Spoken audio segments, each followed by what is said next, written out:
Assalamualaikum warahmatullahi wabarakatuh. Perkenalkan, nama saya Muhammad Sarjan dengan nomor induk mahasiswa 0430985857. Pada video kali ini saya akan menjelaskan tugas praktik 3 mengenai implementasi algoritma Deep First Search atau DFS dan Breadth First Search atau BFS menggunakan bahasa pemrograman Java.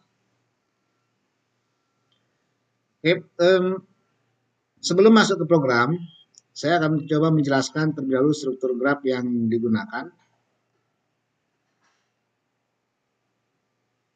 Oke, di sini graf terdiri dari 10 node, node A0 sampai dengan A9. Dan masing-masing mempunyai nilai A0 itu 10, A1 20, dan A9 itu 100. Jadi di sini saya gunakan kelipatan 10. Kemudian hubungan antar node, node A0 itu terhubung dengan A1 dengan A2. Sedangkan A1 terhubung dengan A3 dan A4. Node A2 terhubung dengan A5 dan A6. Kemudian node A4 terhubung dengan A7. Dan node A6 terhubung dengan A8 dan A9. Kemudian saya coba untuk target pencarian yang saya gunakan adalah dinilai 90. Oke, saya akan coba untuk nilai di 90. Ini target nilai pencarian yang saya gunakan. Sekarang kita coba untuk ke programnya.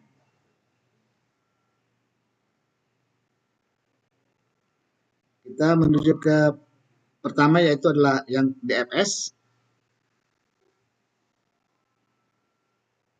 Deep First Search.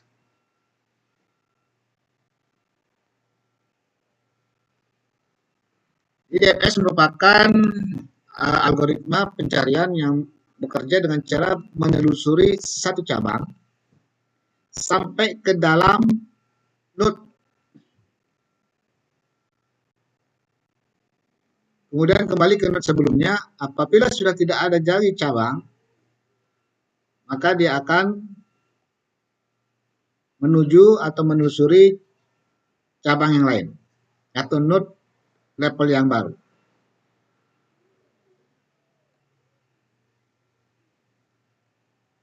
Nah, di sini pertama saya membuat sebuah node di sini, sebuah kelas node. Kelas namanya node.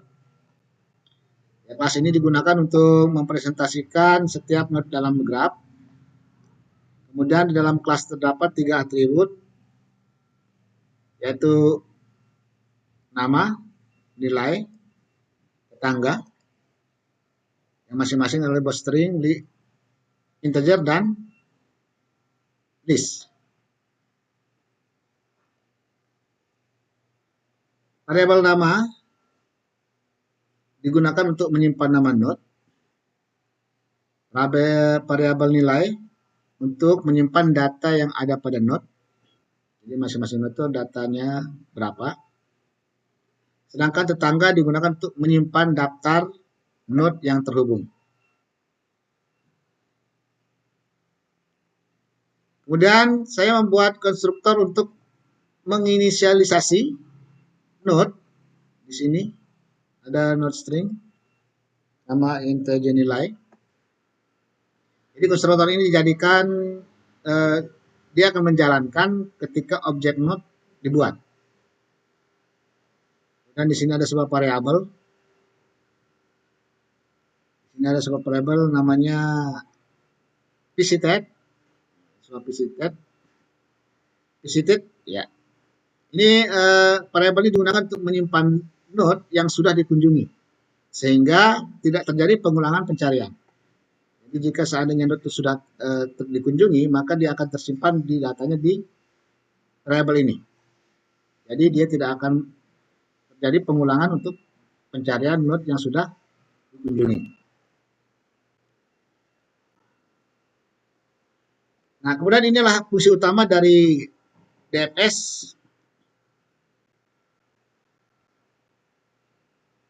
Di sini yang pertama, parameter node menunjukkan node yang sedang diperiksa. Parameter target itu menunjukkan nilai yang ingin dicari. Kemudian pada awal fungsi itu ada if node sama dengan 0, berarti kalau node itu bernilai kosong, maka program dihentikan.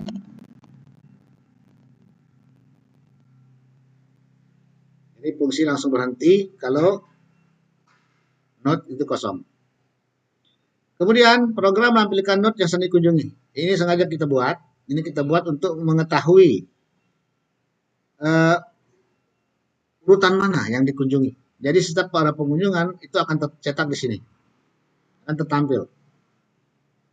Jadi urutan mulai pertama, kedua sampai dengan terakhir itu akan terlihat node mana yang dikunjungi secara berurutan. Kemudian setelah dilakukan pengecekan di sini, jika nilai yang kita sudah tentukan yaitu 90 adalah merupakan sebuah target, otomatis maka program akan berhenti karena data ditemukan dan mengembalikan nilai true. Nah, di sini jika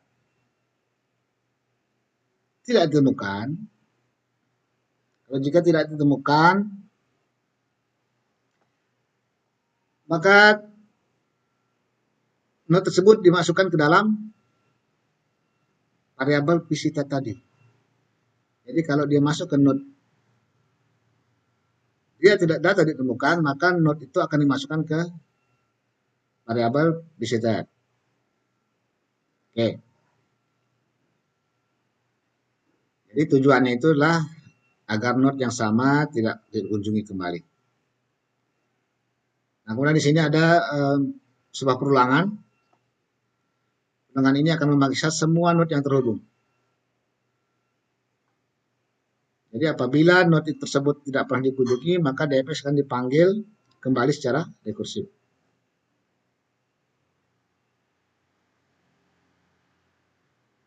Oke, sekarang saya coba untuk menjelaskan, kita running dulu.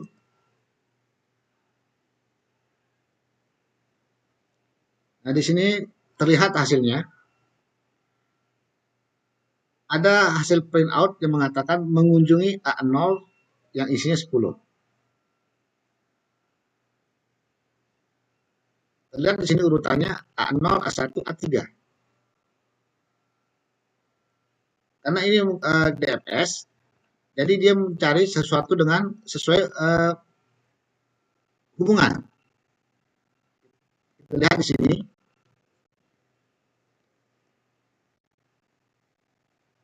Untuk yang DFS,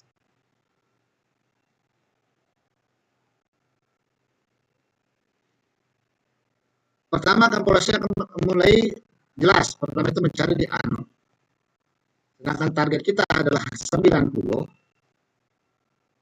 A0, karena tidak ada di A0, maka langkah kedua dia akan mencari ke A1. Karena tidak ada di A1, langkah ketiganya dia akan mencari ke A3.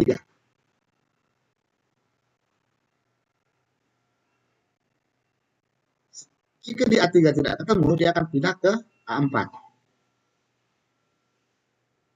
Jika A4 tidak ketemu, dia akan lanjut ke A7. Karena ini bentuknya DFS, maka dia akan masuk ke hubungan terdalam. Dia melakukan hubungan terdalam dulu. Nah, setelah A7 tidak ketemukan, dia akan kembali ke A0. Masuk ke A2. cari lagi ke A5, cari lagi ke A6, cari lagi ke A8. Nah, pas dia ke A8, dia tidak akan mencari lagi ke A9. Karena pada A8, target ketemu. Karena A8 itu nilainya adalah 90. Jadi ini untuk urutan kunjungan yang DFS.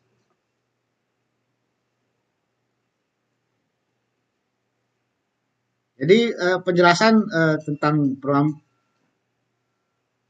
yang BFS, yang DFS adalah selalu dia akan mengikuti atau mencari kehubungan paling dalam dahulu sebelum ke level berikutnya. Sekarang kita coba untuk yang BFS. Sekarang kita coba ke yang BFS.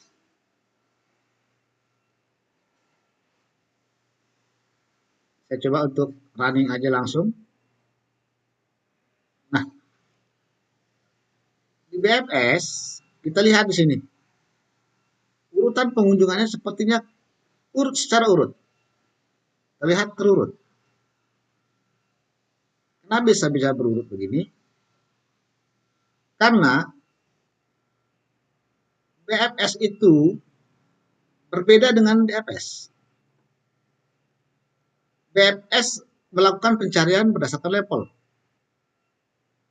Semua node pada level yang sama akan dikunjungi terlebih dahulu sebelum pindah ke level berikutnya. Sekarang kita kembali ke tampilan ini. Kita ke yang bentuknya BFS. Perhatikan langkahnya. 1, A0, A1, A2, A3, A4, A5, A6, sampai dengan A8. Ketemu di sini.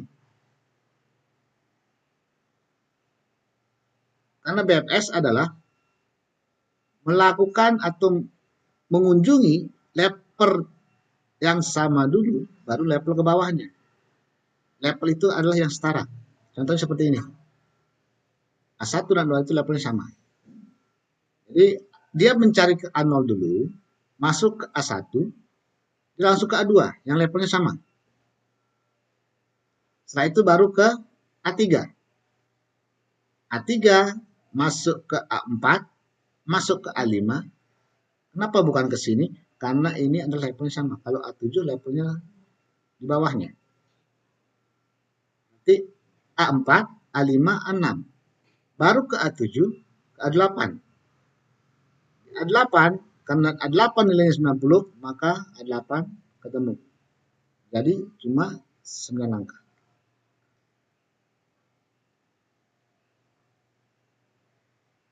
Jadi ini adalah proses urutan kunjungan BFS. Nah, jadi perbedaan DFS dan DFS berdasarkan hasil pengujian terdapat beberapa perbedaan antara DFS dan BFS. DFS menggunakan rekursi atau stack, sedangkan BFS menggunakan QUI. DFS menelusuri satu cabang hingga dalam terlebih dahulu.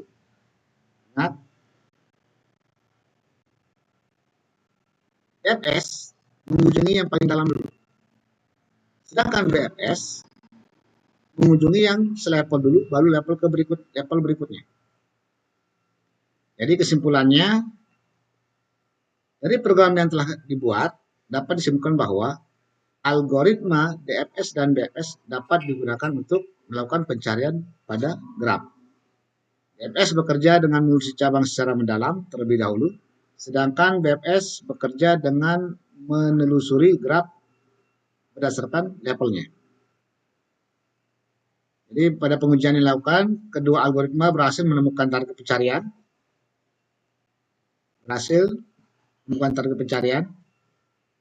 di A8,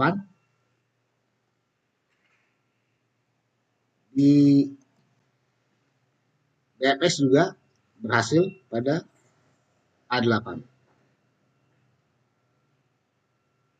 Jadi sekian penjelasan dari saya mengenai implementasi algoritma DFS dan BFS menggunakan bahasa Java. Terima kasih atas perhatiannya. Wassalamualaikum warahmatullahi wabarakatuh.